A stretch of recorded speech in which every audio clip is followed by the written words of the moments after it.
আপনাদেরকে আমি একটা বিষয় বলবো যে আমাদের সমাজে হাজার কোটি টাকার মালিক এমন লোক আছে কিনা সত্যকার মধ্যে? আছে আছে বিশ্বাস করেন?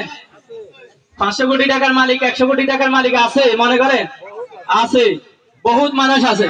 কিন্তু এই যে কারণে এই প্রশ্নটা করছি সেটা হলো আল্লাহ রাব্বুল আলামিনের যে ফরজগুলো, এই ফরজগুলোর মধ্যে একটা ফরজ আছে যাকাত।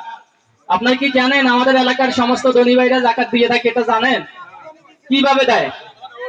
এই মনে করেন যে এরকম লাইন ধরায় বাড়িতে সবাইকে ডাকে, কেউ কেউ আছে মাইকিং করে, এই এলাকায় হয়তো মাইকিং করে না, মাইকিং করে ডেকে নিয়ে আসে বাড়িতে, সিরিয়াল ধরায়, সিরিয়াল ধরে এরপরে কি সবাইকে 150 টাকা 300 টাকা 200 টাকার একটা পাঞ্জাবি শাড়ি কিংবা কি কাপড় লুঙ্গি কাপড় দিয়ে থাকে, এরকম না জাকাত?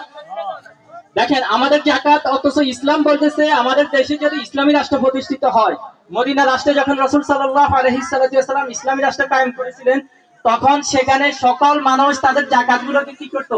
রাসূলের কাছে এনে জমা দিত।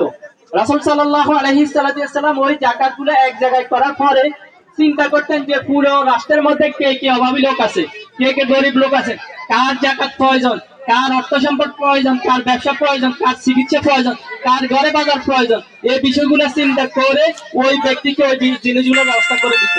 ঠিক এমনই ভাবে করতে করতে আমাদের যে ইসলামের